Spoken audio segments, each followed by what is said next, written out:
ดีๆเอาเลยอ่านมุดเลยมุดเลย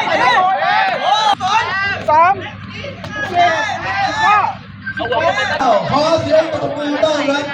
โตนโนเบ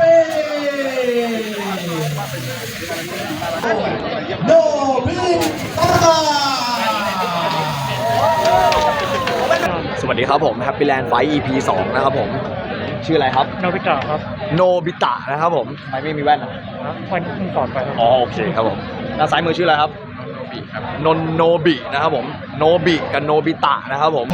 ทองน้ำสักครู่ครับ ไม่ต่อยเต็มขัดมีน้ำใจกีฬาไม่สอบไม่สอบเป็นทุ่มได้แต่ไม่เกินระดับเดียวโนบิตะประมาณนี้ได้แต่ไม่แบบโอเคนะทุ่มระดับเดียวทุ่มได้วันเดียวได้เลยได้โอเคนะกีฬานะทำเสียงด้วยนะ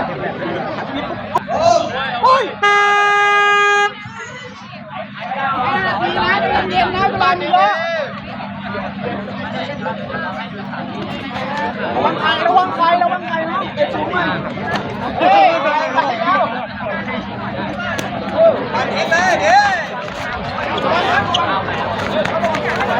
วรอเฮ้ยอย่าหยุดเลยอ่านมุดเลยเดี๋ยวเก็บพอไม่เป็นไรกูเชื่อใจมึง1 2 3 4 5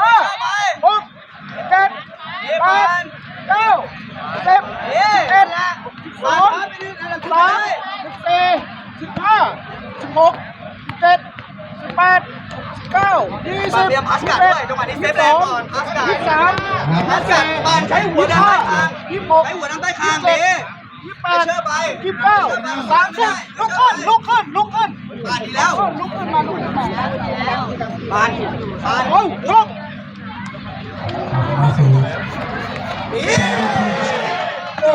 แรงไปที่ประตูแล้วออกมาแรงไปที่สู้แรงไปที่หันหน้ามาเอ้ายุบมาทำใหม่เซตใหม่นะทำไปกินดีแล้วเราจังหวะดีๆเอาเลย1 2 3 4 5 ขึ้นมา7 8 9 10 11 แก้ขาก่อน4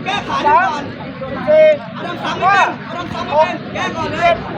8 ดันมา9 20 21 22 23 24 25 26 27 28 29 30ลุกขึ้นมาแล้วทีเรามีมาเอ้าชก2 นาทีกันดีแล้วโอ้ย1 2 3 4 5 ใช้หัวด้านข้างไปครับ7 8 9 10 2 3 4 15 16 17 18 19 ยืนใหม่แล้วขยับร่างกาย22 นั่นแหละ23ได้แล้วปานเอาเลย26เอาเลยขึ้นหลัง28 29 30โอเคลุกเร็วอย่าร้องฮู้เร็วเอาลุกแล้วลงมาดีเนี่ยไม่มาแล้วมันแล้วดีต่อดีต่อยเลยนั่นแหละต่อยเลย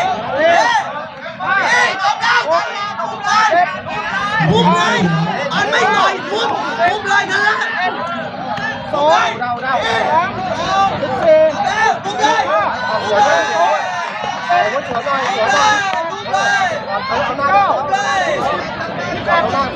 22ไปไม่ได้แล้ว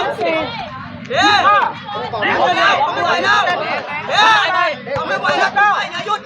3 ขึ้นไม่ไหวเลยใช่ไหมลุกขึ้นเอาลุกหายใจน้ำกาดเหมือนเดิม1 2 3 ทุบไป4 5 6 8 เลยทุบเลยไม่ต้องสน3 4 15 22ให้ตาทุบ23นิดเดียว24 25เอาเบอร์จ่าขวนหน่อย26 27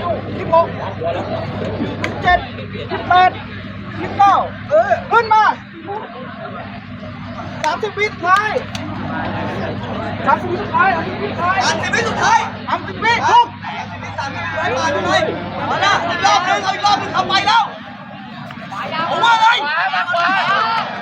หนีปันไป1 2 3 4 5 6 7 8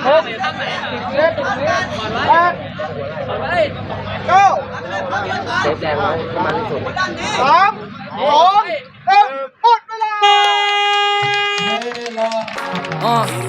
มากันเป็นม็อบพวกกูมาเปิดสักราชถึงกูสาดมาด้วยหมัดถ้ามึงช็อกเกมที่กูวินกินด้วยคะแนนแต่มึงน็อกบอกแล้วไม่มีเวลาให้มึงควัดอันตรายมาคิวฟิลในสนามทำกูร้อน 2 5 for life on the top